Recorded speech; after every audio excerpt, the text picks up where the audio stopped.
Hello to all of you beautiful friends of the Midwest Writing Center. My name is Elena Vallejo, and today I am so excited because I get to teach you about one of my favorite forms of poetry. It is called Blackout Poetry or Erasure Poetry. I've been doing this type of poetry since I was in 7th or 8th grade, maybe. And it definitely helped me get a start in the art form and finding a love for this beautiful way of writing. So, um, what is erasure or blackout poetry? It is using something that is already written, could be of many different media types. I'll get into that a little bit later when we start getting into making our own, but any different media type of writing, using something that is already written to create your own piece, usually done by blacking out the other words. So today I am going to teach you how to do that. And to start, we're going to need a couple things. So you are going to need to have whatever you will be creating your poem on. So this can be a lot of different things, things that you can find at your home, things that you can easily print, so it's really readily available. You can use something like newspaper clips. This one is not from like an actual newspaper, I just printed it off online, but this is one example. You can also use any type of book, any type. And you can print those off online. You can also use a poem, which is one that I find really fun. I'm trying to show you guys. It's probably hard to see, but it's okay. And sorry to all of you book lovers, but a lot of ways people do it is by tearing out pages of old, very much loved books and writing directly on book pages. So I'm sorry if that makes you cringe a little. Um, but it's a fun way to do it. You will also need pencils and markers and anything you love to create. You can use paint, you can use anything to add color, all of that. It's such a fun, not only is it writing, but it can also become into this like art project too, which is very fun. Today I'm going to use um, a page from The Wizard of Oz. I absolutely love this book. It was one of my favorite movies when I was a little kid, so I felt it was the perfect fit. If you saw on my paper, I kind of already got started just to help us move along today. But I am so excited to create with you guys. So now we're going to go through the steps of how to make your very own blackout or erasure poem. So the first step is, well, there's two first steps. You can do whatever way makes you feel more comfortable. I like to go straight in and just start circling or underlining with my pencil words that stand out to me, words or phrases that I think are interesting or fun or that just stand out to me. Some people like to read the whole piece first so they know what they're working with and then kind of get into it. That is also, if that's what you're more comfortable with, go ahead. I am most comfortable with using a pencil first. Some people also will just go in with a marker or whatever their media is, their writing media, and just go straight to it and, worry about that later. The great thing about this first step is you do not even have to worry about making a poem at this point. Forget about, oh my gosh, how am I going to make a poem? Just circle words or phrases that you seem that pop out to you that are fun. Some of my words on my page, like hurry, is a word that stuck out to me. Stand no longer, fast asleep, smell of flowers. Things like that are all different words that stuck out to me, but who knows, when you're doing yours, it might be totally different words. So it's one of the great things about it. It's kind of whatever your mind wants to do. So after that first step, and this step might take a little bit of time or it, might fly by for you. I know sometimes I have trouble like really getting into a piece and reading it all the way through, but definitely keep going on that. So I already have mine underlined so that I can, move more quickly on with the process with teaching you guys. So now that I have, some of my words picked out, I'm going to try and make a poem out of them.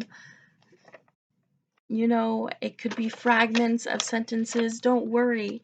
Just do whatever sounds good to you. And, it may not be perfect. It may not be, maybe your sentence is missing a couple words, but that's okay. That's one of the great things about all different types of poetry. It's kind of your own thing. You get to do what you want, which is kind of fun. There's rules and things we should learn, but, it's your own thing. It's for you. So I'm going to go through mine and kind of decide which words I definitely want to use.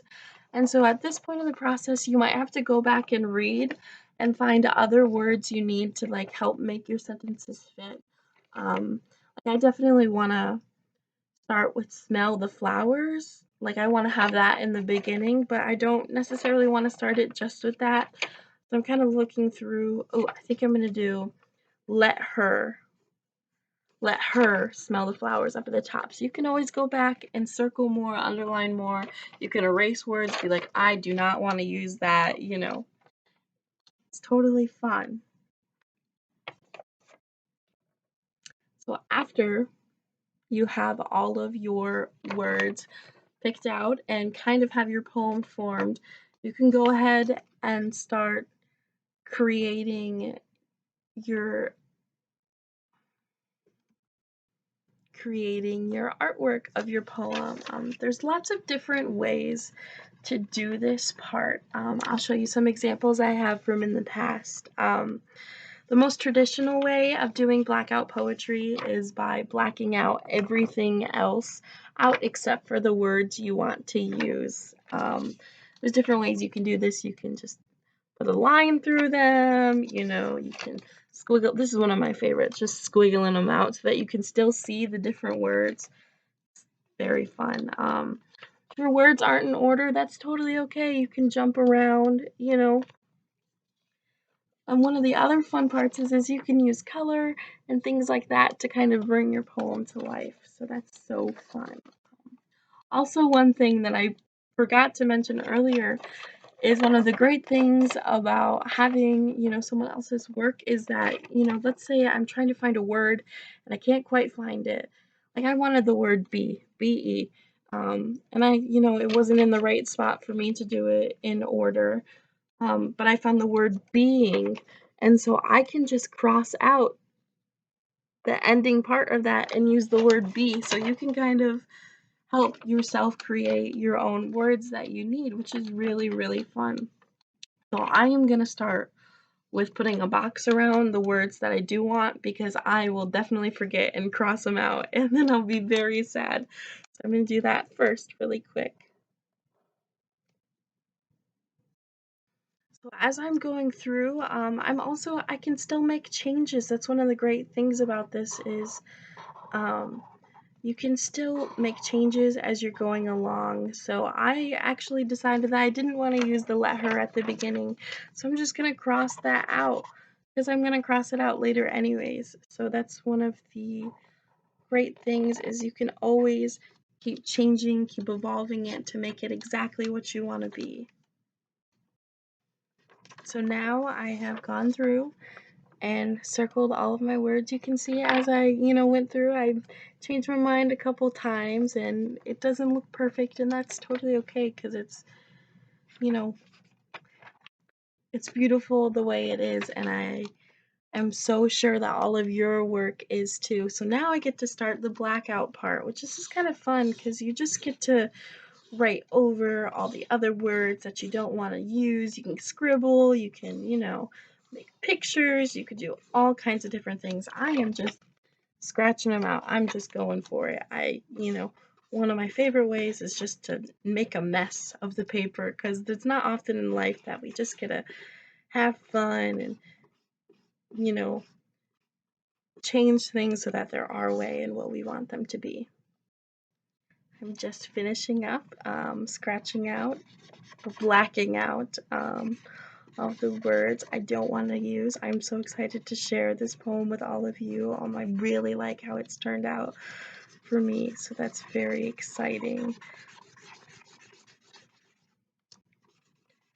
Scribbling out different stuff to make sure, I can see my words that I want. All right, and here is, one of the great things about Blackout or Erasure art is you can decide if you want to use the title or the numbers or all that. In this piece, I do not want to use them, but in some pieces you do. So here's my finished piece. I will read it to you guys because it's kind of hard to see. But here it is. Smell the flowers, eyes open, be not troubled by the scent, this deadly flower bed, little girl, to be bounded with our hands picked up and put in thy lap. That's my piece. I got this beautiful poem out of The Wizard of Oz, which is so fun. Um, I hope you all enjoyed, and I hope you have a great time creating your own blackout or erasure poetry. We would love it if you threw some pictures of your work, of your beautiful work, in the comment section. Like and share this video with your friends, and maybe you can have a little blackout or erasure poetry, and now you can teach other people how to do this beautiful art form. So thank you all for tuning in today, and I cannot wait to see the things you create.